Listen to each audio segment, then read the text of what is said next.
ሰሞኑን እመቤታችን ቤዛ ትባላለች አትባልም የሚል ጥያቄ በጣም ብዙ ምዕመናን ስትጠይቁኝ ስለነበረ ሐሳቡን ካነሱት አባት ጋር ግንኙነት የለኝም።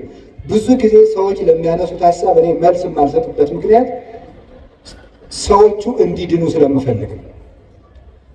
በሌላ ትምህርት አስተምሮ ሰዎቹ ከዚያ እንዲጠገኑ ማድረግ የተሻለ ነው እልክ ከማስያዝ ብዬ ስለማስብ። ግራ ነገር ልንገራችሁ። እኔ አሁን እመቤታችን ቤዛ ትባላለች አትባልም የሚለውን መልስ ከመመለሴ በፊት ማነው ስምህ ስለው ፋዲ አለ። አረብኛ ነው። ፋዲ ማለት ምን ማለት ነው ስለው ቤዛ ማለት ነው አለ። እኔ በጣም የገረመኝ እና ፋዲ እንኳን ቤዛ ተብሏል። ነገራቸው ማለት ነው። ፋዲ በአቅሙ ቤዛ እየተባለ እመቤታችንም አንዱ እና እኔ ባለቀው ዘይቷ በኩል ሞት ወደዚህ ዓለም ገባ። ትሕትናን በተሞላችው እውነተኛይቱ የሕይወታችን ማሰሮ በድንግል ማርያም በኩል መንፈስ ቅዱስ መጣ። ዘይቱ ካለ መብራቱ እንደሚኖር ትሕትና ካለበት መንፈስ ቅዱስ ይኖራል እና ይህ እንዴት ያለ ሰላምታ ነው ባለች ጊዜ ጸጋን የተመላሽ ሆይ ተሰኘት። ሙሉ ናት እመቤታችን። ትሕትና የጎደላትን የእናቷን ትሕትና ይዛ በመገኘት የሔዋን ቤዛዋ ናት። በትሕትና ትሕትና አያችሁ ዘመዶች፣ የስህተት ትምህርቶችን የሚያስተላልፉ ሰዎች ወይ አድርባዮች ናቸው፣ ወይ ሆዳም ናቸው፣ ወይ ሹመት ፈላጊዎች ናቸው፣ ወይ ምስጋና ፈላጊዎች ናቸው። ንጹሕ ትምህርት ያስተማረውን አባት ሂድና እየው። ዮሐንስ አፈወርቅ ትሁት፣ ቅዱስ ቄርሎስ ትሁት፣ ቅዱስ ኤፍሬም እንደው ትሁት። የትናንት ነው እየታደሰ ብቅ ብቅ የሚል አንዳንድ ቀን ትናንትና እነ አርዮስ የተካዱት እነ ንስጥሮስ የካዱ ሌሎች ያሉት ነው የሚመጡት። ሌላ ይመጣል። ለትናንትናው ክደት የትናንትናው ክደት ዛሬ የሚመጣ ከሆነ መድኃኒቱ ምንድን ነው? የትናንትናውን መልስ ማወቅ ለዛሬው ክደት መድኃኒቱ። የዛሬው ክደት ነገ የሚመጣ ከሆነ የዛሬውን መልስ ማወቅ ለነገው ክደት መድኃኒቱ ነው። እኔ አንድ ገጠመኝ ልንገራችሁ። ሰሞኑን ኢየሩሳሌም ነበርኩ እና እመቤታችን ቤዛ ትባላለች አትባልም የሚለው እዚህ በጣም ብዙ እየተምታታ ስለሆነ ብዙ ሰው ስለዚህ ጉዳይ መልስ ስጠን ምናምን እያለ ቴክስትም ያደርግልኛል። ዝም ብዬ ቁጭ ብዬ ስል እግዚአብሔር እንደፈቀደልን ዛሬ የምንማማርበት የትምህርታችን ኃይለ ቃል አንሰ አአምር ዘከመ ሃይማኖተ ኩሎም ቅዱሳን ሐዋርያት ወሰማይት እለኮኑ ሰማይተ በጽድቅ ወገብሩ ምግባረ ሰናየ እስከዛቲ ዕለት በሚል ርዕስ ነው። ወደ አማርኛ አጠር አድርጌ መሀል ላይ አንድ ነገር አንስቼ እንገራቸው። እኔ መልካም ስራ እንደሰሩ አባቶቼ አምናለሁ በሚል ርዕስ ነው የምንማማረው። እስኪ በሉ እኔ በሉ መልካም ስራ እንደሰሩ አባቶቼ አምናለሁ። እስኪ በሉ እኔ በሉ መልካም ስራ እንደሰሩ አባቶቼ አምናለሁ። ሶስተኛ እኔ መልካም ስራ እንደሰሩ አባቶቼ አምናለሁ። ሃይማኖተ አበው ምዕራፍ 62 ከቁጥር 2 ላይ የምናገኘው ኃይለ ቃል ነው። ቃሉን የተናገረው ቅዱስ ዮሐንስ አፈወርቅ ነው የተናገረው። ቅዱስ ዮሐንስ አፈወርቅ እኔ ጌታዬ ኢየሱስ ክርስቶስን በተመለከተ የማምነው እንደ አባቶቼ ነው። እምነትህ እንደማን ነው ቢባል እንደ አባቶቼ ነው። እነዚህ አባቶችስ እነማን ናቸው ብላችሁ ብትጠይቁኝ ሐዋርያት፣ ሰማዕታት የእውነት ምስክር ሆነው መከራ የተቀበሉ እና እስከ ዛሬ ድረስ መልካም የሰሩ ቅዱሳን ናቸው ይላል። እንግዲህ ቅዱስ ዮሐንስ አፈወርቅ ሕይወቱን ታውቁታላችሁ። እጅግ ጌታን የሚወድ ክርስትና ከተነሳበት ቀን ጀምሮ ስቆ የማያውቅ በጌታ ፍቅር የተነደፈ ብሉያትንና ሐዲሳትን የገብስ ሳይፈተግ ከነቀንዱ በሚዛን እየመጠነ ትንሽ ትንሽ እየቀመሰ የተማረ በዋሻ በበዓት ተከቶ ብሉያትን ሐዲሳትን ከተማረ በኋላ ሲጸልይ አንተ አዲስ ዳንኤል ነህ ብለው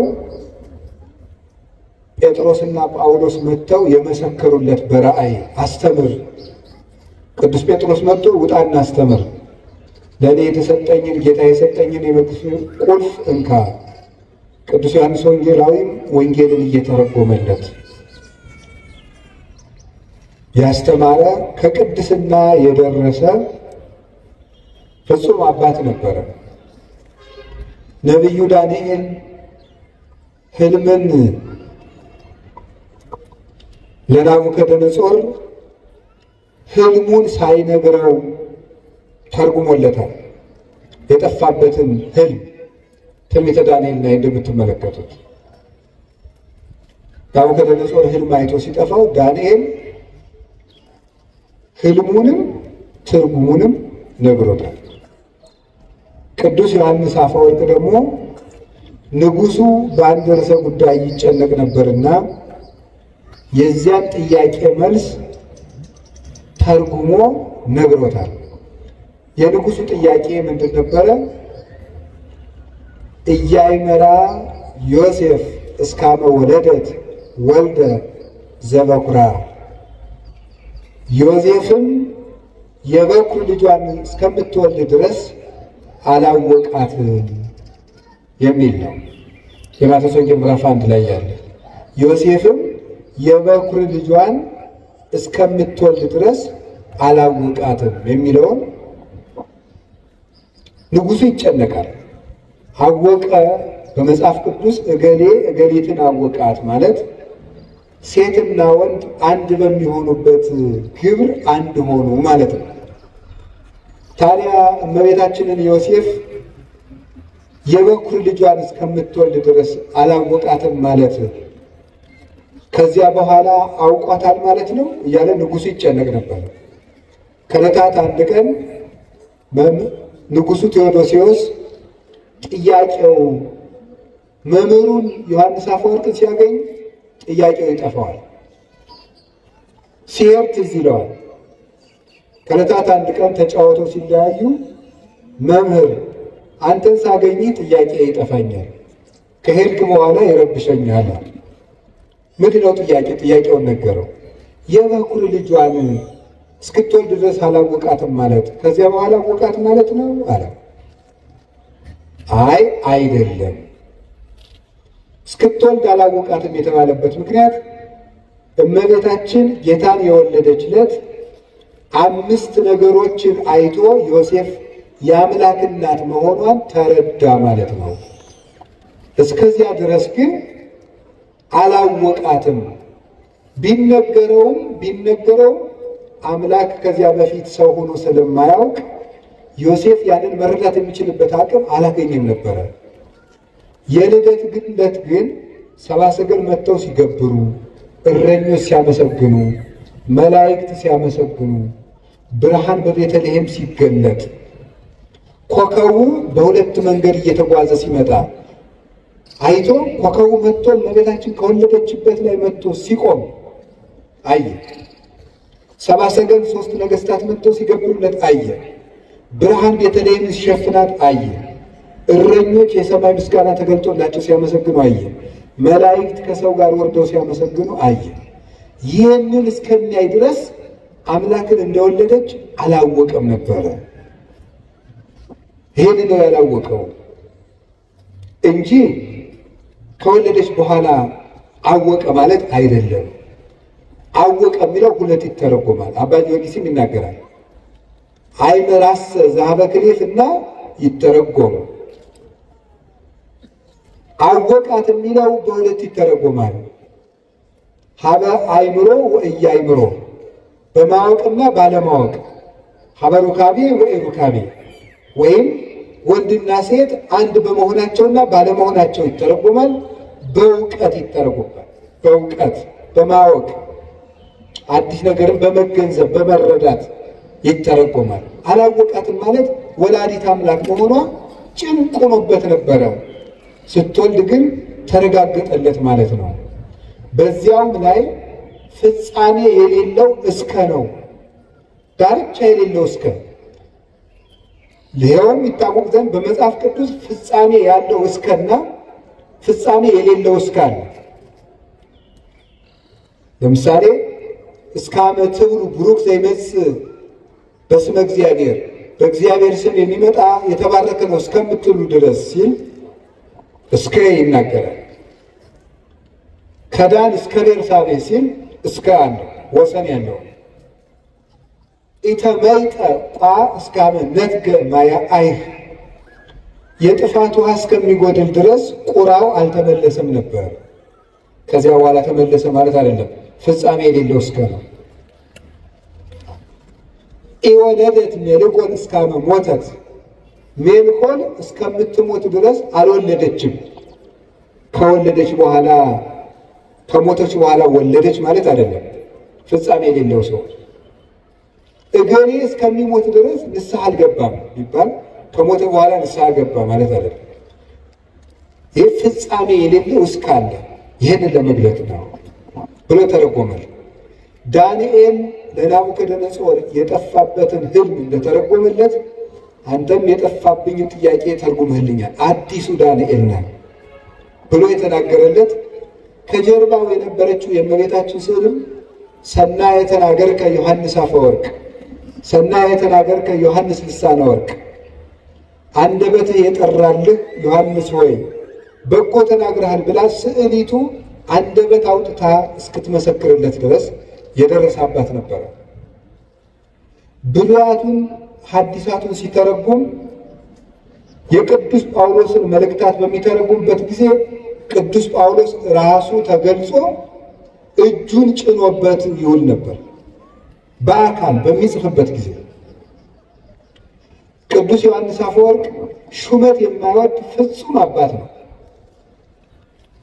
ቅስና ሊሾም በተባለ ጊዜ ለጓደኛው ለባስልዮስ ሲነግረው እኔ ካህን መሆን አልፈልግም ማለት ቄሱን ሲባል ቅስና ለማምጣት ካህን መሆን አልፈልግም። ለምን? ሁለት ምክንያቶችን ቢያንስ ልንገራቸው። እሱ ከዘረዘራቸው ጌታ ቅዱስ ጴጥሮስን ከትንሣኤ በኋላ ተገልጦ የዮና ልጅ ስምዖን ሆይ ትወደኛለህ ወይ ካለ በኋላ ጌታ ሆይ እንደወድህ አንተ ታውቃለህ ባለው ጊዜ እኔን የምትወደኝ ከሆነ ለፍቅር ምልክት በጣም ብዙ ጊዜያትን ጾም፣ እኔን የምትወደኝ ከሆነ መሬት ላይ ተኛ አላለውም። ያለው በጎችን ጠብቅ ነው ይላል። ካህን መሆን ማለት የክርስቶስን በጎች መጠበቅ ነው። ለክርስቶስ የምናሳየው የመጨረሻው ፍቅር በጎቹን መውደድና መጠበቅ ነው። እኔ ለዚህ ሀገር የምበቃ ሰው አይደለሁም። በዚያውም ላይ አስበው የሚያድሩ በጎችን መጠበቅ አልችልም።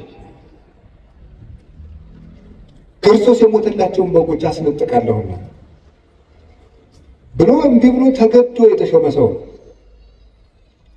ዛሬው ደግሞ ተመልከቱ፣ ተገዶ እንኳን ከዚያ በላይ ያለውን ኤጲስቆጶስነት፣ ጳጳስነት፣ ፓትርያርክነት ሊመኘው ይቅርና ቅስና እንኳን አይገባኝም፣ እንዴት የክርስቶስን በጎች እኔ መጠበቅ እችላለሁ ብሎ ጵጵስና ደግሞ ከዚያ በላይ ያለ ዕዳ ነው። አባ መቃርዮስ የሚባል አባት ጳጳስ ሆኖ ለእናቱ ሂዶ የጳጳሱን እናቴ አለች አላት። እንዲሁ ከማይህ ሙተ ተገንዘብ ይሻለኝ ነበር አለች። ለምን እናቴ ሲላት ቀድሞ የምትጠየቅ በራስ ኃጢአት ብቻ ነበር፣ አሁን ግን በሕዝብ ኃጢአት ጭምር ትጠይቃለህ አለች። ሰዎች አንረዳው። ቅዱስ ዮሐንስ አፈወርቅ እንዲህ አለ ርኅሩህ፣ ድሃ የሚወድ የድሆች ጠበቃ፣ የምጽዋት አባት፣ ፊት አይቶ የማያዳላ የፈለገው ሁሉ እንዲያገኘው በከተማው መሃል ፓትርያርክ ሆኖ ብቻውን ሲመላለስ የሚገኝ ለአንዲት ድሃ መሬት ብሎ የቤተ መንግሥት ነገሥታትን የሚገስስ እውነተኛ የቤተ ክርስቲያን አባት፣ አንደበቱ የጠራለት ነገሩ የተከናወነለት ፍጹም አባት ነው። የቤተ ክርስቲያን ሽልማት ነው። በአማን አፈወርቅ በአማን አፈ አዝዮን ዘያሰረግባ ለቤተ ክርስቲያን በምድር አሳቲሁ፣ ቤተ ክርስቲያንን በድርሰቶቹ የሚያስጌጣት የሚሸልማት እውነትም አፈ ዕንቁ አፈ ማር ነው ይላል አባ ጊዮርጊስ። መናፍቃንን የሚለያቸው ቆርጦ የሚጥላቸው አፈ መጥባይት፣ ለምእመናን በስብከቱ መራራውን ክህደት የሚያልቅላቸው አፈ ሶከር አፈ መዓር ነበር ይላል። ከቃሉ ጋር ናቸው። በጣም ፍጹም መምህር ነው ቅዱስ ዮሐንስ አፈወርቅ።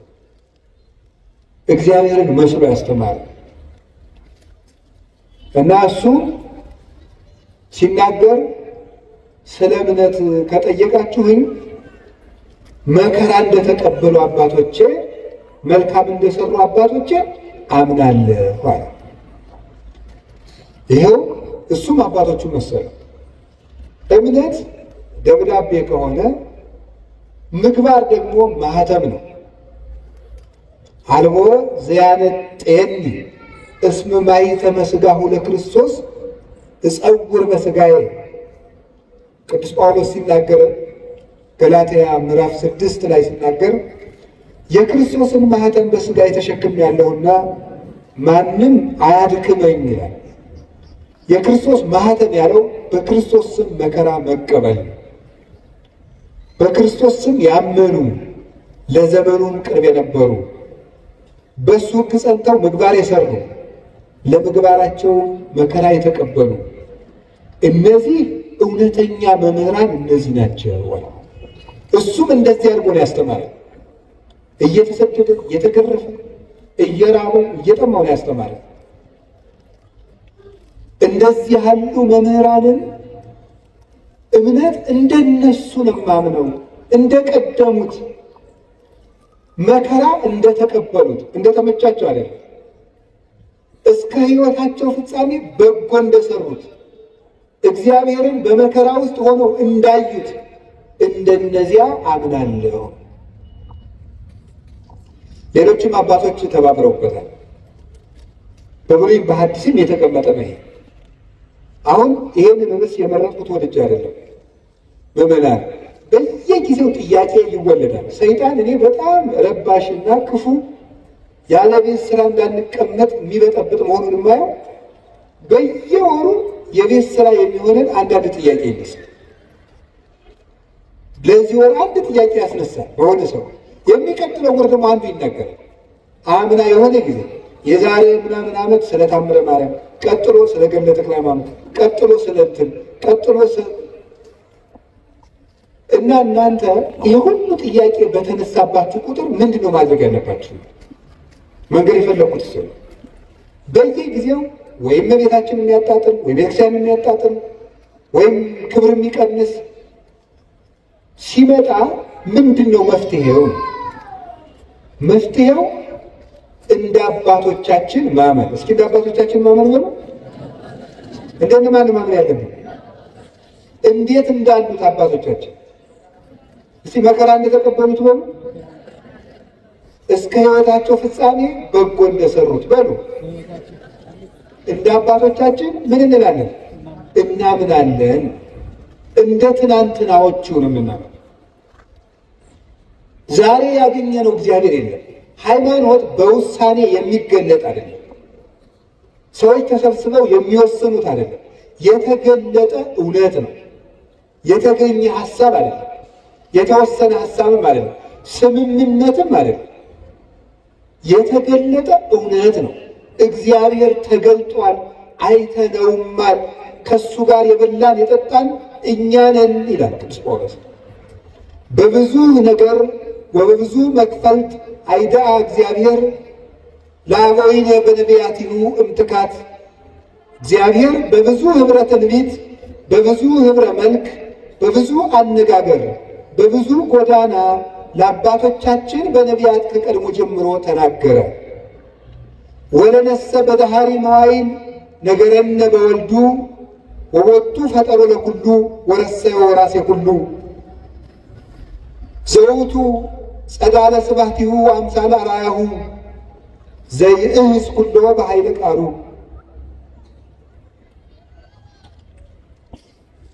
ምን ይላል? ለእኛ ግን በመጨረሻው ዘመን ዓለምን በቃልነቱ ከዊም በፈጠረበት ባህሪውን ባህሪ አድርጎ ሁሉን ወራሽ በሆነ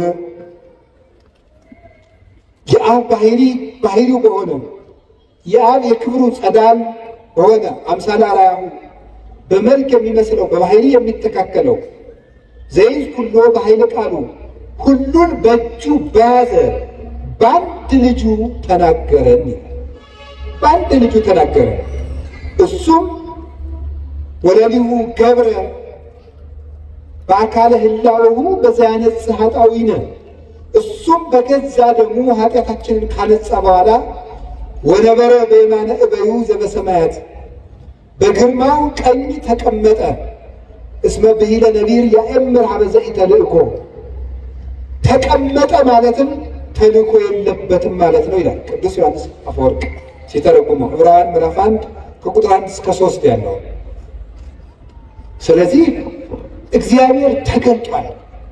አንደኛ ዮሐንስ ምዕራፍ 1 ላይ ምን ይላል? ንሕነ ንነግረክሙ ንዜንወክሙ በይንተ ነገረ ሕይወት ዘሃሎ እምቅድም ዘሰማይናሁ ወዘርእይናሁ ወዘገሰሳሁ እደዊነ። እኛ ግን በጆሮአችን የሰማነውን በዓይናችን ያየነውን በእጃችን የዳሰስነውን የሕይወትን ቃል እንነግራችኋለን። እግዚአብሔር ተገልጧል። እግዚአብሔር አብ በልጁ ተገልጧል። እግዚአብሔር መንፈስ ቅዱስ በወልድ ተገልጧል። እግዚአብሔር ወልድ አብን ሰብኮናል፣ መንፈስ ቅዱስን ሰብኮናል። እሱን አይተን አብን አይተነዋል፣ መንፈስ ቅዱስን አይተነዋል። ለእግዚአብሔር ሰ አልቦ ዘርእዮ ግሙራ አላ ውእቱ ወልድ ኃይል ዘሃሎ ውስተ ጽንዐ ውእቱ ነገረነ።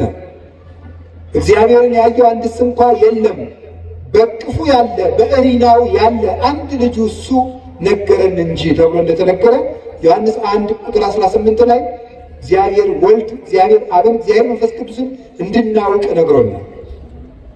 እውነት ተገልጧል፣ ሕይወት ተገልጧል። ነይነሰ ነአምር ከመ መጽአ ወልደ እግዚአብሔር ወሀበነ ልበ ከመ ናይምሮ ለእግዚአብሔር በጽድቅ ወሀለውነ በአሚን በወልደ እግዚአብሔር ዘውቱ እግዚአብሔር ዘበአማን። እኛ ግን የእግዚአብሔር ልጅ እንደመጣ እግዚአብሔርን እናውቅ ዘንድ ልብ እንደሰጠን እናውቃለን። በእግዚአብሔር ልጅ በማመንም እስከ ዛሬ ድረስ አለን።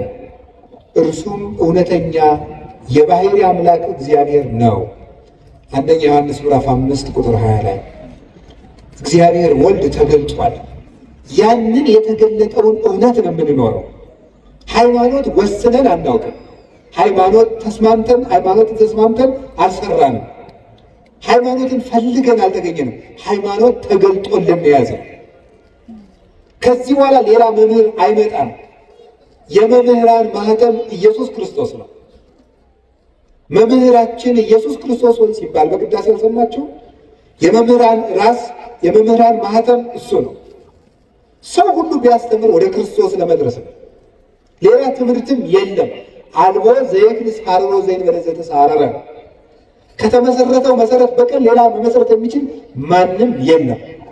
ያንን የተገለጠውን እውነት እንዴት አድርገን ነው የምናገኘው? ማን የሚናገረው ነው እውነት?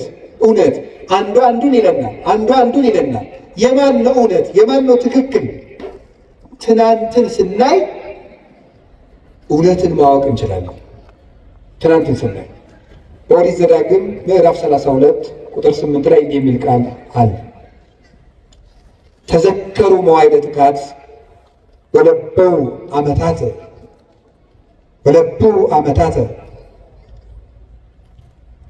ተዘከሩ መዋዕለ ትካት፣ ያለፈውን ዘመን የቀደመውን ዘመን አስቡ።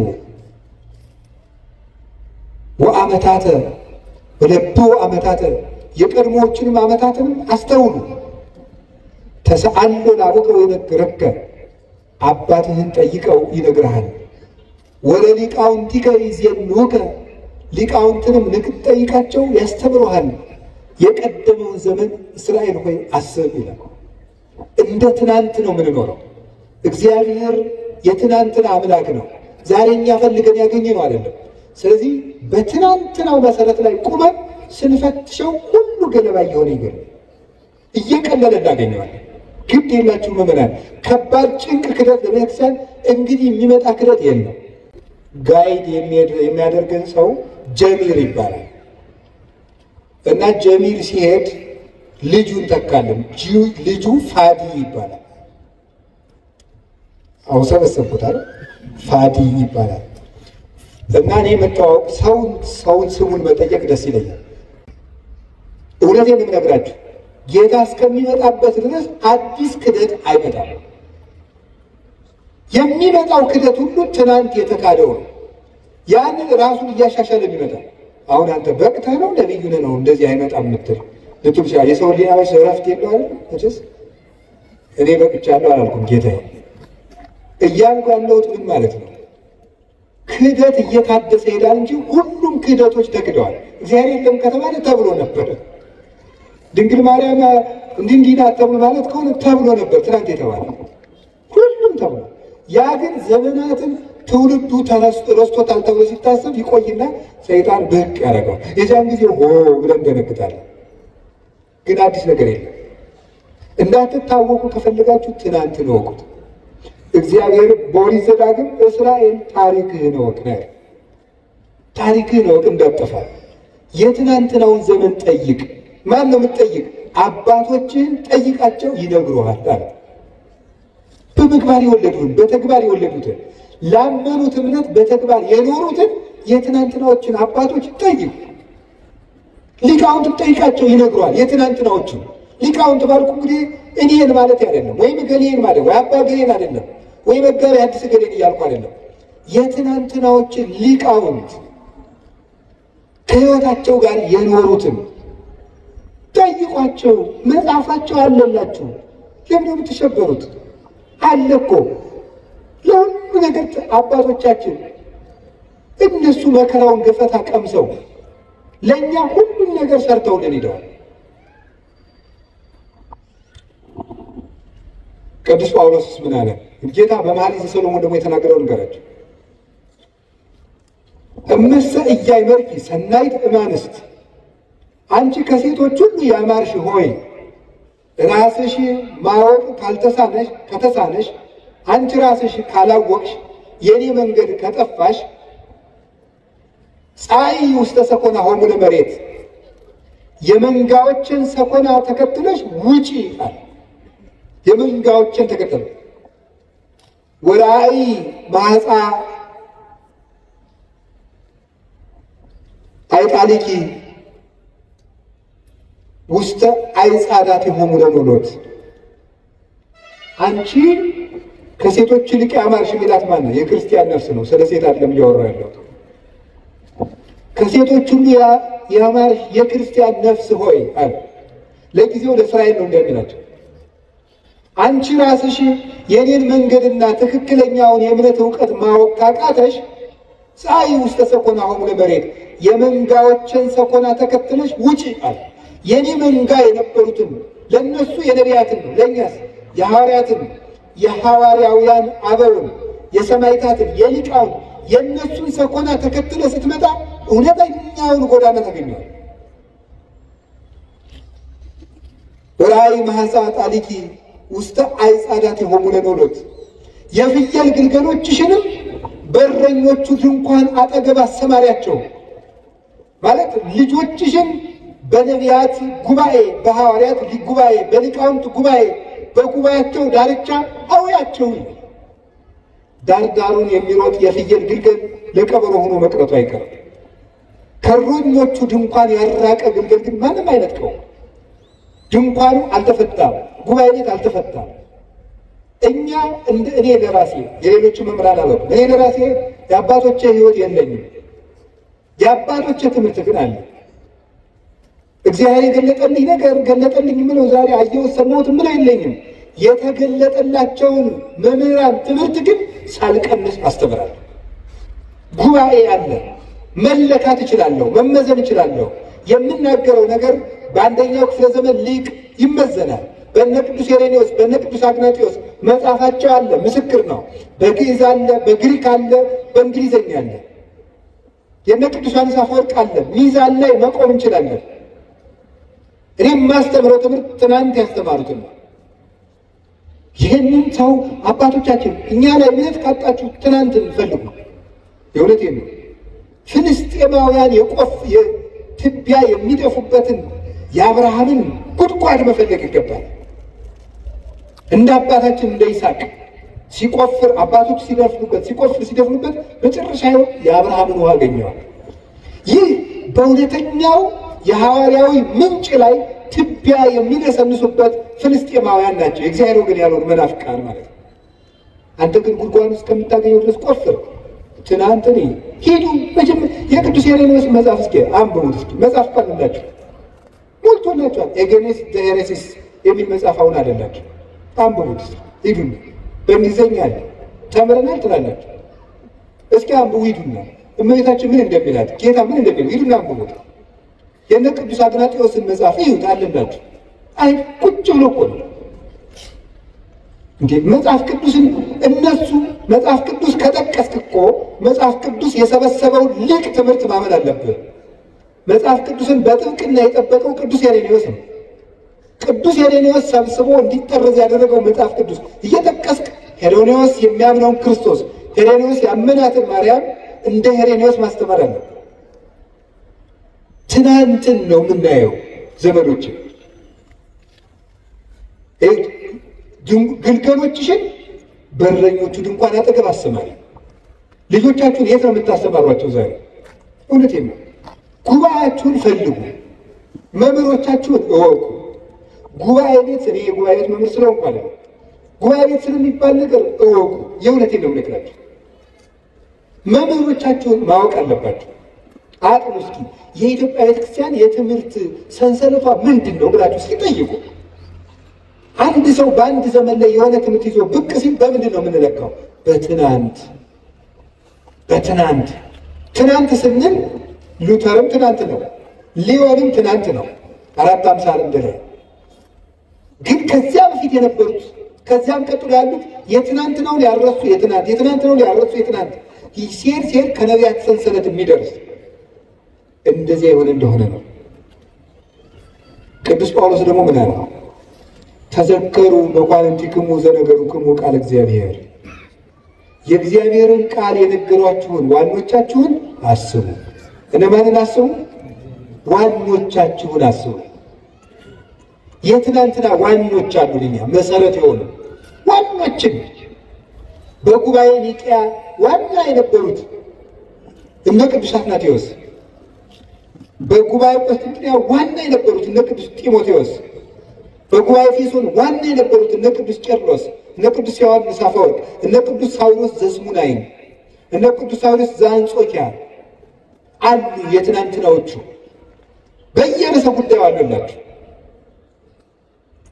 የሚያበጥሯት እመቤታችን የባህሪያችን መመኪያችን፣ ትምክህታችን፣ ምልክታችን እንደሆነች ምስጢሮስን ጳጳሱን ቁጭ አድርጎ የሰበከው የቅዱስ ጵሮቅለስ ትምህርት ወይም የቅዱስ ኤራቅሊስ ትምህርት አለላችሁ። በእንግሊዝኛ አለ፣ በግዕዝ አለ፣ በአማርኛ አለ። አሁን የምናገረው ራሱ አልዋሽም አለ። የአባቶቻችን ትምህርት ግን የለ እንዳይመስላችሁ። ሰይጣን ሊረብሻችሁ ይችላል። መልስ ስታጡ በጊዜው መልስ የሌለ ሊያስመስልባችሁ ይችላል። እኔ አሁን በየጊዜው ይህንን ርዕሰ ጉዳይ እያልኩ አለ መልስ የምሰጣችሁ። ለአጠቃላይ ለሚነሳ ስህተት ቀድማ ቤተክርስቲያኒቱ ይዛው ከቆየችው ትምህርት ያፈነገጠ ሲመጣ እናንተ ወደ ትናንት ዘወር ማለት ነው። ስለዚህ የእግዚአብሔርን ቃል የነገሯችሁን ዋኖቻችሁን አስቡ። ዕብራውያን 13:7 እንዳትረሱ። ዋኖቻችሁን አስቡ። ችግር ሲገጥማችሁ ዋኖቻችሁን አስቡ። ዋና መሰረቶቻችን እንዴት ነው ዋኖቻችን የምናውቀው? እንዘ ትርእዩ ሰናየ ግዕዞሙ፣ መልካሙን ስራቸውን እያያችሁ ምሰሏቸዋል። መልካሙን ስራቸውን እያያችሁ ምሰሏቸው። ለእምነታቸው የኖሩ ናቸው። እምነት ሲከብዳቸው፣ ተግባር ሲከብዳቸው በእምነት ያመካኙ አይደሉም። ክርስቶስን ለመውደዳቸው ምግባር መስራት ሲያቅታቸው ክርስቶስ ስለሚወደኝ ምግባር አያስፈልገኝም የሚሉ ለስጋቸው ጠበቃ የቆሙ አይደሉም።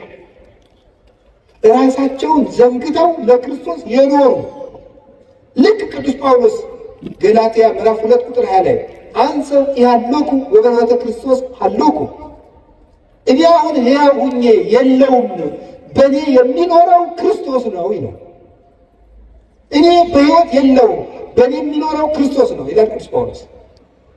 ራሳቸውን ትተውት ጨርሰውት ክርስቶስ በእነሱ የሚኖርባቸው የክርስቶስ ሰሌዳ የሆኑ ቴዎዶሶስ ዘአንጾኪያ የሚባል ሊቅ ጳውሎስ ዘይትናገር ቦቱ ክርስቶስ፣ ክርስቶስ የሚናገርበት ጳውሎስ ይላል።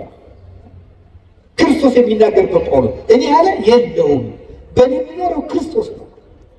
አባት የምንለው ይሄንን ነው። እንግዲህ ሰው ሲጠፋ ነው እኛም አባይ እየተባልን ያለ። አባት የምንላቸው እነዚህን ነው።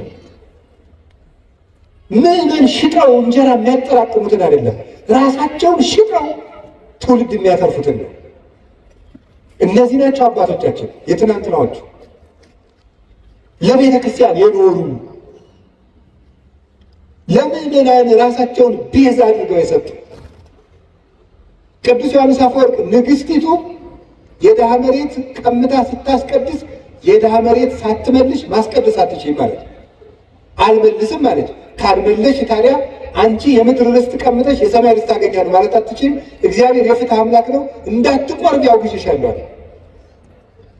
አሰድድሃለሁ አለችው። አሰድድኝ የፈለግሽውን አለች። ስታሰድደው ምን እንዳደረገ ታውቃላችሁ? እሱ ምን አለ? ኧረ እባካችሁ ዮሐንስን ተወሉት አሰድደዋለሁ ስትል ይልቁንስ ስታሰድደኝ በሌሊት እንድታሰድደኝ ነው ንገሯት። ምዕመናን መምህራችን አናሰድድም እያሉ ከእሷ ጋር ጠብ ገጥመው እንዲሞቱብኝ አልፈልግም። እንዲህ ነበሩ መምህሮቻችን። ደጋፊ የሚያደራጁ፣ ቲፎዞ የሚያደራጁ፣ እኔ ተነካው ውጡልኝ የሚሉ አልነበሩም። መምህሮቻችን እነ ቅዱስ ቄርሎስ እነ ቅዱስ ዮሐንስ አፈወርቅ ለበጎቻቸው የሚሞቱ ነበሩ። እነዚህ ናቸው መምህሮቻችን። እነዚህን ነው ማሰብ። ማን እንደላከው የማይታወቀው ሁሉ ሀሳብ አመጣ ቁጥር መረበሽ የለባቸውም። መምህሮቻችን እነዚህ ናቸው።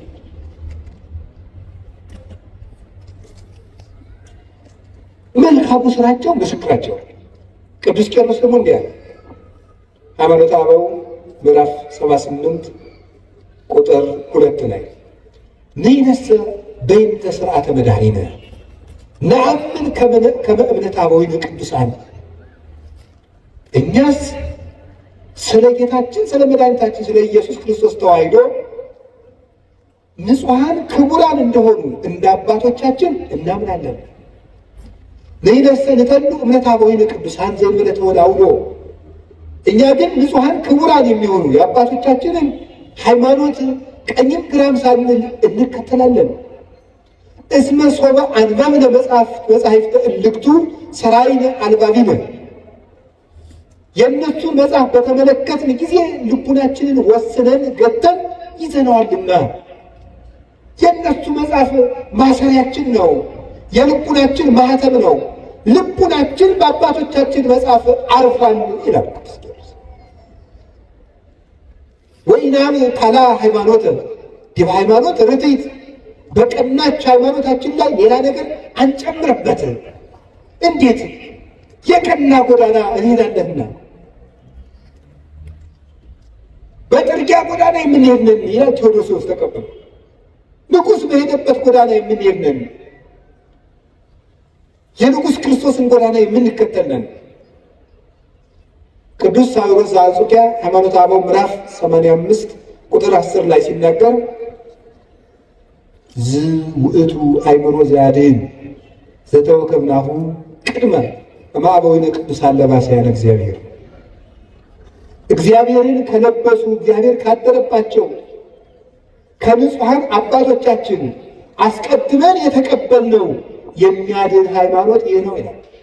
የሚያድን ሃይማኖት ከንጹሕ አባት የተገኘ ነው። ንጹሕ አባት ሰንሰለቱን ያስተላልፈው ነው። ያንተን ወንጌል ማስተማር አይገባኝም ብሎ ዋሻ ውስጥ ሄዶ የሚሸሸግ ነበር ቅዱስ ኤፍሬም። አንተ በልልና የሰበከውን ወንጌል እኔ ኢትዮጵያ እንዴት አድርጌ ያስተምረዋለሁ እየተባለ እያሉ እዩዋቸው። እነ ቅዱስ ኤጲፋንዮስ ሹመት አልፈልግም እያሉ በአዝመራ መካከል ጠፍተው ከተደበቁበት ታስረው ተይዘው እየመጡ ነበር የሚሾሙ። የክርስቶስ ትምህርት ያደረበት አባት የክርስቶስን ሕይወት ያሳያቸዋል። እንደው አባቶቻችን ይህን የዕብራውያንን ሲተረጉሙ የቀደሙ አባቶቻችን ዋኖቻችሁን አስቡ የሚለውን ሲተረጉሙ በጎ እውነተኛ እምነት ያለው ምግባር የሌለው መምህር ቢኖር ይላል። መከተል ይገባል አይገባም? ምግባር ያለው አንደበቱ የለሰለሰ ሃይማኖቱ የጠመመ አባት ቢኖር መከተል ይገባልን ቢሉ ይላል። ይሄን አይገባም፣ በለሰለሰ ምግባሩ እያታለለ ወደ ክህደት ያደርሳልና። የሃይማኖቱ የቀና መምህር ግን ከሆነ ምግባር እንኳ ባይኖረው እያደር ይሰራዋል ይላል። አሁን ያለ መምህር ታዲያ ቅዱስ ካልሆነ አንስማው ብትሉ እና እንዲያማ ከሆነ እኔ ማርፌ ይቀመጣል።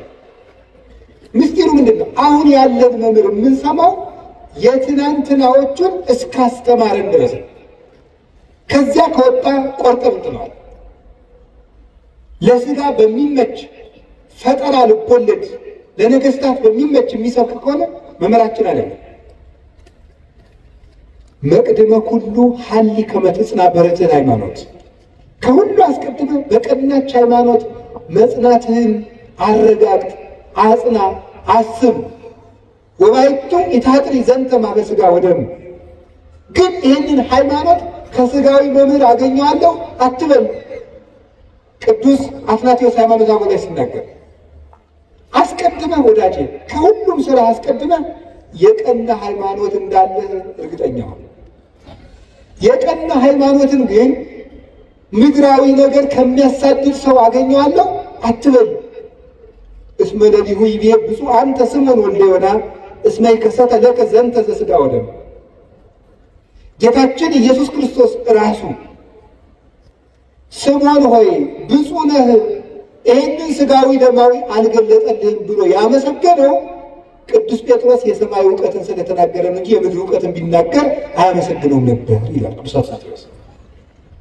ስለዚህ ዘመዶቼ እንደ አባቶቻችን መከራ እንደተቀበሉት እናምናለን።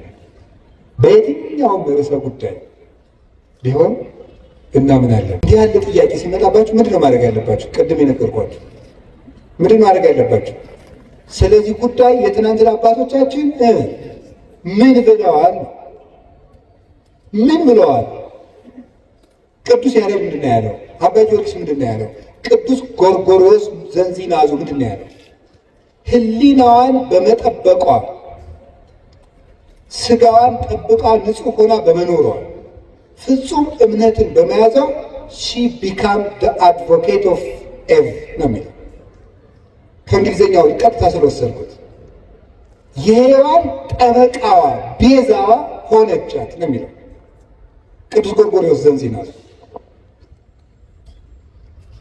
ታዲያ ምንድነው ማድረግ የፈለጋችሁ ይባል? ሄዳችሁ ትናንት ማየት ይባላል አይባልም? ሀሳብ ሲገጥማችሁ ምን ተብለዋል? እስኪ መምህር አባቶች ምን ብለዋል በዚህ ጉዳይ ነው? ኑሮበታል እኮ ግን እንደው ሀሳብ ይሄን ነግራችሁ ፈልጌ ነው። በየቀኑ ፋዲን ባገኘሁት ቁጥር በጣም ሲገርምና አብራራልኝ አልኩት። የምሬን ነው ነግራችሁ፣ ውሸቴን አይደለም።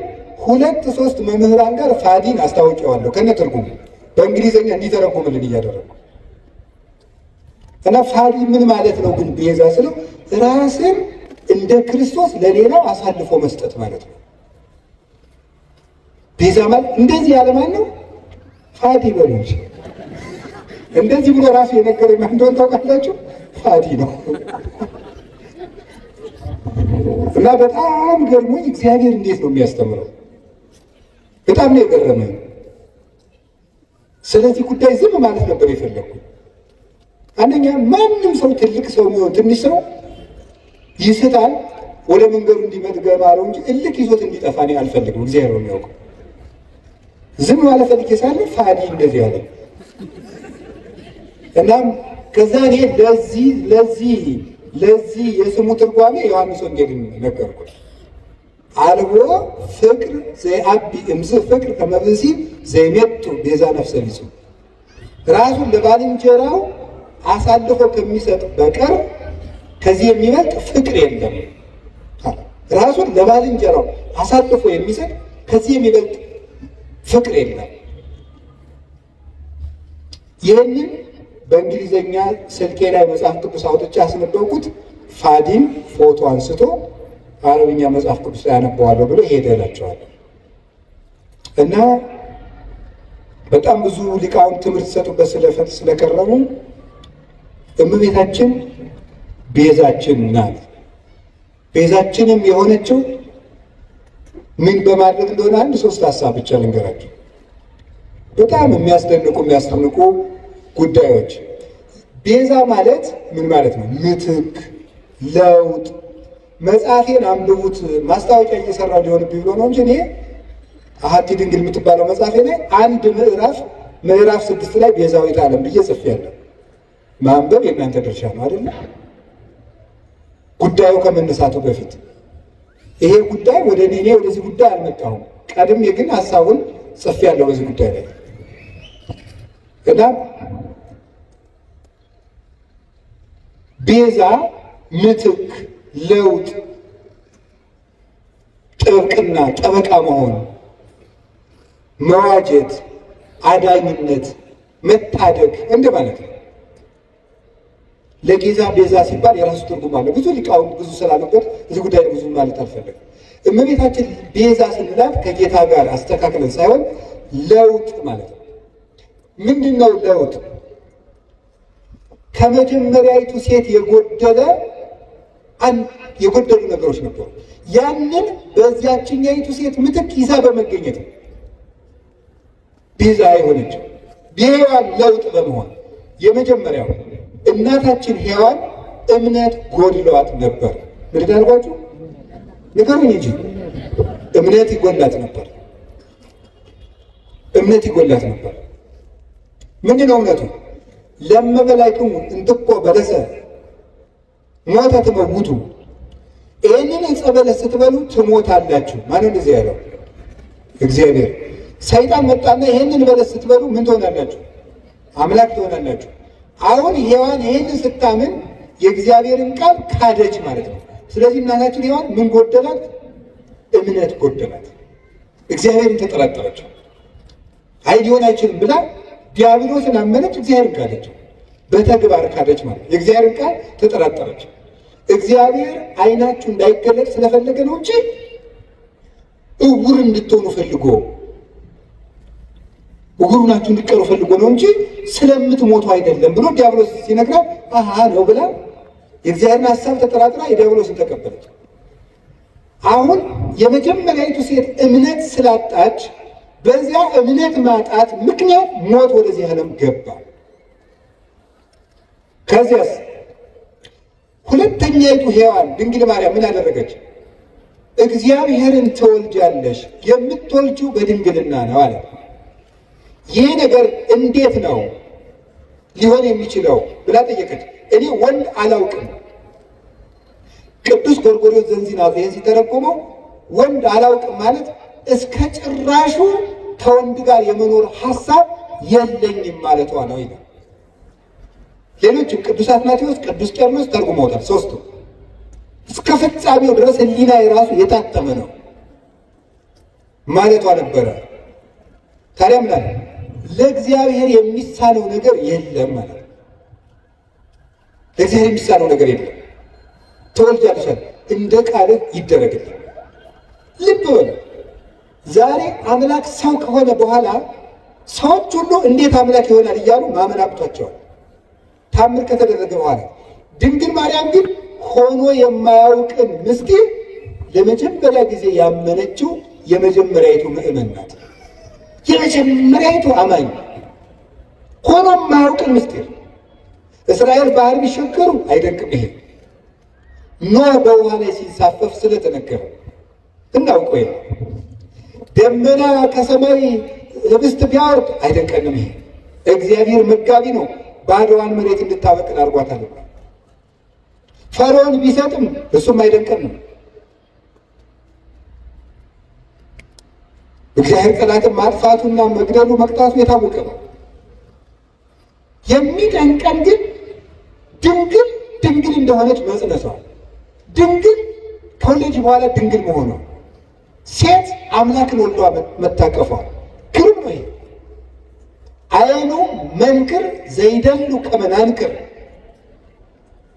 እንደው ልናደንቅ የሚገባን እንደው ድንቅ ታምር ምንድን ነው ይላል ቅዱስ ኤራቅሊስ ሃይማኖተ አበው ምዕራፍ 49 ቁጥር 5 ላይ ሲናገር፣ ልናደንቀው የሚገባን ድንቅ ነገር ምንድን ነው? ሰማይኑ ዘአዝነመ ህብስተ፣ ሰማይ ዝናምን ያዘነመ ሰማይ ነው የሚደንቅህ። ወሚመ አምላክ ዘለብሰ ሥጋ፣ ወይስ ሰው የሆነ አምላክ ይደንቅሃል? በትርኑ ባህሪኑ የተከፈለ ከመያንሶሱ ውስቴቱ፣ እስራኤል እንዲሻገሩበት የተከፈለ ባህር ይደንቅሃልን? ወሚመ ድንግል ዘወለደት ዘይንበለ ዘር ወምድር ወለደት ተረክበ ማኅተመ ድንግልናሃ። የተከፈለው ባህር ያስደንቅሃል? ወይስ ያለ ዘር የጸነሰች ያለ ወንድ ዘር የወለደች ከወለደች በኋላ ድንግልናዋ ታትማ የምትኖር ሴት ትደንቅሃለች? አንተ አይሁዳዊ ለመትለኒ ምን ትውቱ ታምራት ዘተገብረ በኀቤክሙ፣ በእናንተ ዘንድ የተደረገ ታምራት ምንድን ነው? እስኪ ታምር ንገረኝ። ክርስቲያኖች የምትመኩበት ምን ታምር አላችሁ የምትለኝ ከሆነ ምን ትውቱ ጽንስ ዘይንበለ ዘር ወወሊድ ዘይንበለ መወልዲት ወምድር ወለደት ተረክበ ማኅተመ ድንግልናሃ። አንተ ያለ ዘር መጽነስ ምንድን ነው? ከወለደች በኋላ ድንግል መሆን ምንድን ነው? ኮኩኒ ዛንቃ ማየ፣ ውሃ ያፈለቀ አለት ይደንቅሃልን? ወሚመ መስቀል ዘቀደሰ ዓለም፣ ወይስ ዓለምን የቀደሰ መስቀል ይደንቅሃል? ምን ትውቱ ስርቀተ ስብሐተ እግዚአብሔር፣ የእግዚአብሔር ብርሃን በቤተልሔም መገለጡ ምንድን ነው? ስብሐተ ሎለት የእረኞች ምስጋና ምንድን ነው? ወውረተ ኮከብ በክሌፍና ኮከቡ ከሶማል እየተሰወረ ብቻውን እየተገለጠ መሄዱ ምንድን ነው? ሐዊር በውስተ ባሕር እንዘ ይርህስ ሀገሪሁ፣ እግሮቹ ሳይረጡበት በባህር ላይ መራመድ ምንድን ነው? ሐዊረ አንካሳን፣ የአንካሶች መሮጥ ምንድን ነው? የሙታን መነሳት ምንድን ነው? ተገሰጽ እምዝንቱ ታምር ወስግድ ለዘተሰቅለ። ይህን ታምር አይተህ አንተ ሰው ተገሰጽ፣ ተማር፣ ለተሰቀለው አምላክም ስገድ። ታምር ይሏቸዋል የድንግል ማርያም ማኅፀን። ይህም ይደንቃል። ሁሉ የማያውቅን ነገር ያመነች ብፅዕት ኤልሳቤጥም እንዲህ ነበር ያለችው፣ ብፅዕት አንቲ እንተ ተአምኒ ከመ ይከውን ቃል ዘነገሩኪ፣ ከእግዚአብሔር ተልከው የነገሩሽ ቃል እንደሚሆን የምታምኝ አንቺ ብፅዕት ነሽ። ያመንሽ አንቺ ብፅዕት ነሽ። ሔዋን የሌላትን እምነት ይዛ በመገኘት የሔዋን ጠበቃ ድንግል ማርያም ነው፣ ቤዛዋ ነው። አንድ ሁለተኛ ድንግል ማርያም ይዛው የተገኘችው አንድ ድንቅ ነገር አለ። እሱ ምን እንደሆነ ታውቃላችሁ? ትህትና ይባላል። ሔዋን ምን አደረገች መስላችሁ? አምላክነትን ነው የተመኘችው አይደል? በለስን ስትበላ አምላክነትን መመኘት የትዕቢት የመጨረሻው ነው። ድንግል ማርያም ከዛሳ ሊቃውንት ተረጉሙላሉ መሰላችሁ። ትህትና ዘይት ነው፣ መንፈስ ቅዱስ ወይም የመንፈስ ቅዱስ ጸጋ መብራት ነው ይላል። ዘይቱ ሲያልቅ መብራቱ ምን ይላል? ይጠፋል። ትህትና ከሰው ሰውነት ሲጠፋ መንፈስ ቅዱስ ከሰው ምን ይላል? ይርቃል። አዳምና ሔዋን የትህትናቸው ዘይት ሲያልቅባቸው የመንፈስ ቅዱስ ብርሃን ከነሱ ራቀ። ራቁታቸውንም ሆኑ። በለስም ቅጠል ቆርጠው አገለደሙ አዳምና ሔዋን።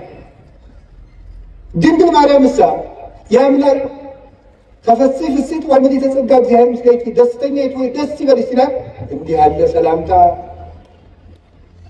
ለሴት ይገባል፣ ለእኔ ይገባኛል፣ ለፍጡር አለች። ተመልከቱ ትሕትናዋን። በእምነት ማጣት ሞት በሔዋን ጆሮ ገባ። በድንግል ማርያም እምነት ሕይወት ቃል በእሷ ወደ እሷ ማኅፀን ገባ። በሔዋን እምነት ትሕትና ማጣት ሞት ወደኛ ገባ። በድንግል ማርያም ትሕትና ሕይወታችን ክርስቶስ ከእሷ እንዲወለድ ሆነ። የትሕትናዋ በር ነው አምላክ ልጇ ይሆን ዘንድ ወደ እሷ እንዲወርድ ያደረገ። ትሕትና የቅድስና ሁሉ መሰረት ነውና ቃል ጋር ናቸው። ንጽሕናዋስ ብትሉ ንጽሕናዋስ ምን ይላል መሰላችሁ? ድንግል ማርያም ምንድን ነው የምትባለው? የእግዚአብሔር ምንድን ነው የምትባለው? በሉ እንጂ ከተማ በሉ እንጂ የእግዚአብሔር ምን መዝሙር 86 ላይ ይሄንን ለቅዱስ ኤፍሬም ለቅዱስ ያሬድ የእግዚአብሔር ከተማ አምልጠው እና አባ ጊዮርጊስ አምልጠው አስፍተው ተርጉመውታል። የእግዚአብሔር ከተማ ማለት ምን ማለት ነው? በነገራችሁ ላይ አንድ እንደኔ ያለ ሰው ዝም ብሎ ደርሶ የእግዚአብሔር ከተማ ይባላል። ትንሽ ያላት እንቅልፍ የላት እንደሚባለው አንደኛ ቆሮንቶስ ምዕራፍ 3 ቁጥር 16 ላይ እናንተ የመንፈስ ቅዱስ መቅደስ ናችሁ ይላል ብሎ ሊጠቅስ ነው። አንዱ ሮጦ እንደዚህ ነው የሚለው።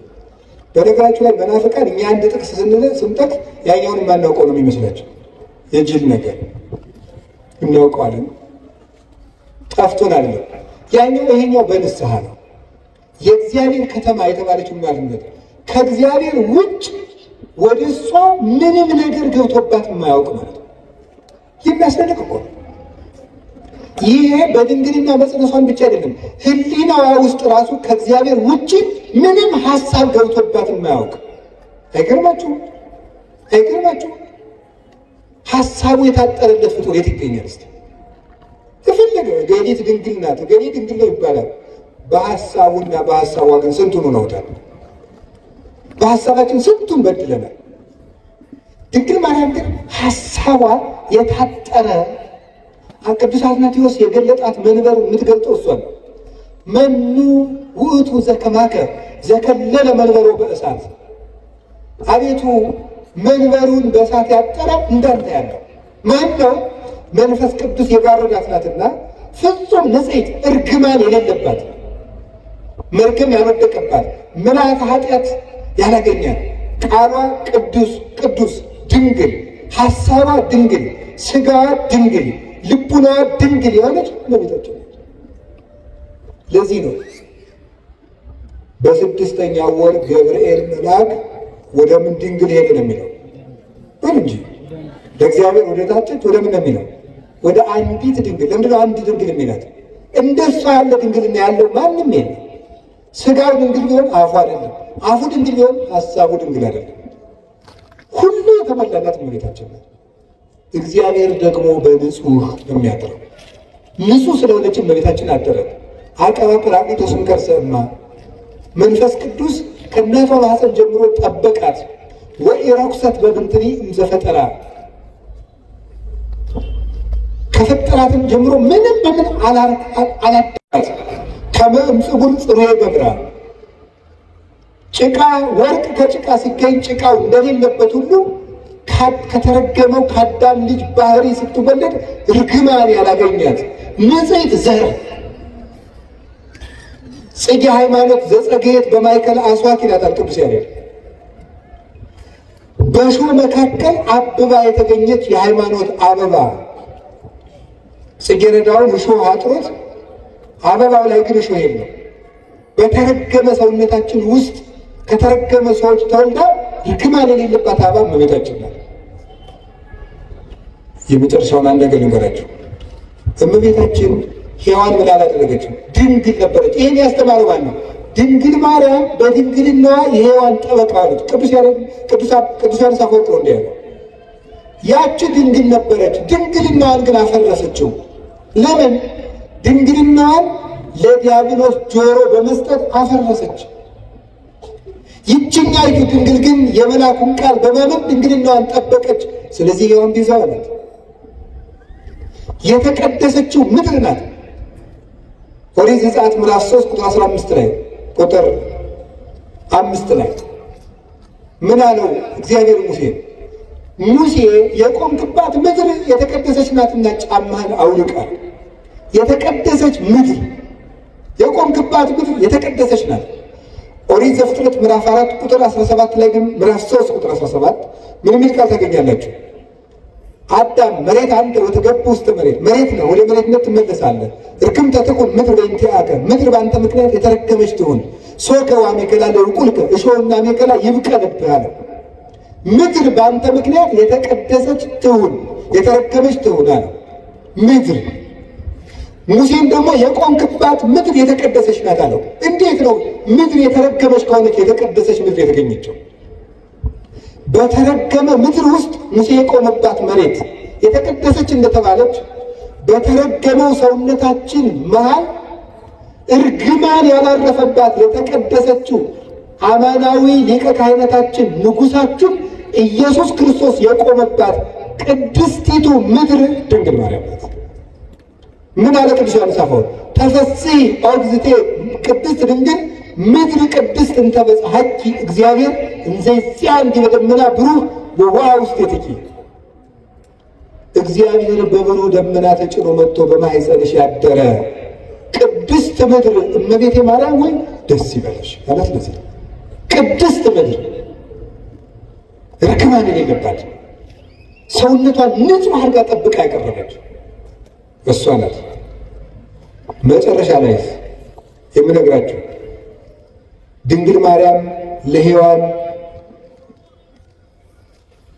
በመታዘዝ ቤዛዋ ናት። እስኪ በመታዘዝ ብሎ በምን በመታዘዝ ሔዋንን አትብይ ወይም አዳምን አትብላ። ይሄ ምንድን ነው?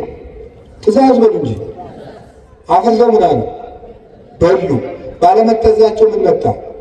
ሞት። በአንድ ሰው አለመታዘዝ ሞት ወደዚህ ዓለም ገባ አይደለም የሚለው? ገባ። አለመታዘዛቸው ይችኛይቱ ድንግልስ እውነተኛይቱ ድንግል ማርያም እሷሳ ምንድን ናት? ታዘዘች። አምላክን ተወልጃለሽ፣ እሺ ይደረግልኝ። መታዘዝ። ቀጥሎስ ልትወልድ 9 ወር ሞልቷት ልትቆጠሪ መንገድ ሂጂ፣ እሺ። እንዴ የምትወልጂው ንጉሥ ነው ታብዬ ሲያበቃ የምድር ንጉሥ ሊቆጥረኝ የሚሄድ ምንድን ነው ያላለች? እሺ ብላ ይታዘዝ። እሺ ወልዳሳ ሲያበቃ ወደ ግብፅ ሂጅ፣ እሺ። ወደ ግብፅ ስትሄድ ስንት ዓመቷ ነው? የ15 ዓመት ልጅ መንገድ ሄዳ የማታውቅ አገር የማታውቅ ከ600 ኪሎ ሜትር በላይ በእግሯ በእስራኤል የብርድ ወራት ነው የተሰደደችው። ቸነፈር እያሳደዳት አውሬ ይገጥማት አታውቅ። ሂዳ የምታርፍበት ቤት ዘመን የላት። እሺ ተንከራተተች፣ ተሰደደች። ተመልሰች ናዝሬት ነኝ፣ እሺ። እና እሷ ቤዛ ያልሆነች ማንም ይሆናል? ሁሉን እሺ እያለች የታዘች አንድ ቀን አንደበቷን ገልጣ ያላማረረች ከማመስገን በቀር ልጇ ውሃውን ጠጅ አድርግ ልጄ፣ ጊዜ ገና አልደረሰም። እሺ ጊዜ ገና አልደረሰም ያላት ይላል ቅዱስ ጎርጎርዮስ ዘንዚላሱ። በዕለተ ዓርብ በአንቺ ልጅነቴ የምታዘዝበት ቀን ገና አልደረሰም እያላት ነው ይላል። ደሙን አፍሶ ሥጋውን ቆርሶ ግን እነሆ ያንቺ ልጅ እንደመሆኔ የምታዘዝበት ቀን ዛሬ ነው፣ ይሄው ልጅሽ። በዮሐንስ አንጻር ራሱን ነበር ይሄው ልጅሽ የሚላል። እነሆ ልጅሽ፣ ሂጅ ከሱ ጋር። እሺ፣ እንደ ድንግል ማርያም ያለ ታዛዥ በምድር የለም። እግዚአብሔር እሳ የሚፈልገው ምንድን ነው? የሚወደኝ ቢኖር ቃሌን ይጠብቃል። ቃሉን በመጠበቅ ለሔዋን ቤዛ ሆና አምላክ እንዲያድርባት የአምላክ እናት ለመሆን የበቃች እመቤታችን ቅድስት ድንግል ማርያም እምነቷን፣ ትህትናዋን፣ ታዛዥነቷን፣ ፍጹም ድንግልናዋን፣ ንጹሕ ሕዋሳቷን ይዛ በመቅረብ ለነፍሳተ ሥጋ የሔዋን ቤዛዋ ናት። እንዲህ ያለውን ነገረ ማርያም እና ነገረ ክርስቶስ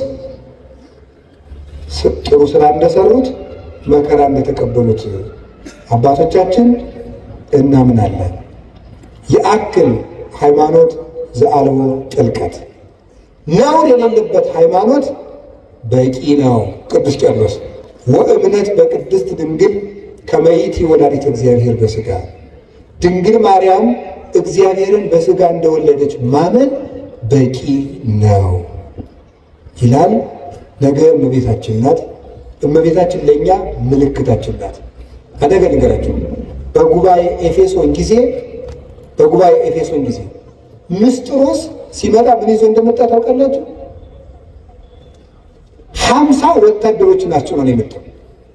ወደ ጉባኤ ሲመጣ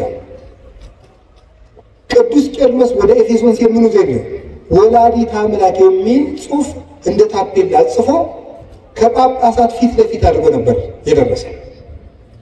ወላዲተ አምላክ ወላዲተ አምላክ ወላዲተ አምላክ የሚለው ቃል ለእኛ ምልክታችን ነው። ነፃ ስንወጣ ጌታችን ኢየሱስ ክርስቶስ ከመስቀሉ ስር የሰጠን የነፃነት ማህተም የሆነ ምልክት የሆነ ስም ነው ወላዲተ አምላክ የሚለው። ጌታሳ በስሙ የሚቀድሰን በደሙ ያነጻን ምሕረቱን የሚያድለን፣ ድንግል ማርያም ግን ወደ ክርስቶስ ምሕረት የምታደርሰን የእምነታችን ምልክት። እንደው ቅዱስ ዮሐንስ አፈወርቅ የሚናገረውን ነገር አልጨርስ። ወእሰብክ እመንገለ ድንግልናሃ ለማርያም፣ የድንግል ማርያምን ድንግልና ምልክት አድርጌ ክርስቶስን እሰብከዋለሁ። እስኪ በሉ ሁላችሁ የድንግል ማርያምን ድንግልና በሉ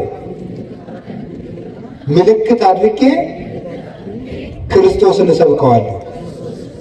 ምኑን ምልክት አድርጌ? እኛ የተሰቀለውን ክርስቶስን እንሰብካለን አይደል ያለ ቅዱስ ጳውሎስ። ክርስቶስን ለመስበክ የማንን ድንግልና ምልክት እናደርጋለን? የእናቱ ድንግልና። የእናቱ ድንግልና ክርስቶስን በሰበክንበት ሁሉ ክርስቶስ አምላክ ለመሆኑ ምልክታችን። እሷ ድንግል ናት፣ ድንግል በሉ። እሷ እናት ናት በሉ። ስለዚህ ስንት ናት ግን? እሱ አምላክ ነው፣ እሱ ሰው ነው። ስንት ነው እሱ? እሷ ድንግል ናት። ስትወልድ ድንግልናዋ ተለውጧል አልተለወጠም? እሱ አምላክ ነው። ሰው ሲሆን አምላክነቱ ተለውጧል አልተለወጠም? አልተለወጠም። እሷ ድንግል በመሆኗ እናትነት ቀርቶባታል አልቀረባትም? እሱ አምላክ በመሆኑ ሰውነቱ ተለውጧል አልተለወጠም? እሷ ቀድሞ ምንድን ናት? ድንግል በሉ። በጸነሰች ጊዜ ምንድን ናት? ከወለደች በኋላ ምንድን ናት? እሱ ከመወለዱ አስቀድሞ ምንድን ነው? አምላክ በሉ። ተጸንሶ ሳለ ምንድን ነው? ከተወለደ በኋላ ምንድን ነው? የድንግል ማርያም ድንግልና የማይለወጠው ድንግልና ለማይለወጠው ልጅቷ ምልክታችን ነው። ትናንትም ድንግል፣ ዛሬም ድንግል፣ ነገም ድንግል፣ ትናንትም አምላክ፣ ዛሬም አምላክ፣ ነገም አምላክ ብለን ለመስበካችን ምልክታችን እሷ ናት። ኢየሱስ ክርስቶስ ዘትማለም ወክመ ውእቱ እስከ ለዓለም። ኢየሱስ ክርስቶስ ትናንትም ዛሬም እስከ ዘላለሙ ድረስ ሕያው ነው። እኔ ግን መከራ እንደተቀበሉ በጎ ስራ እንደሰሩ አባቶች አምናለሁ። ስብሐት ለእግዚአብሔር። ይቆየን።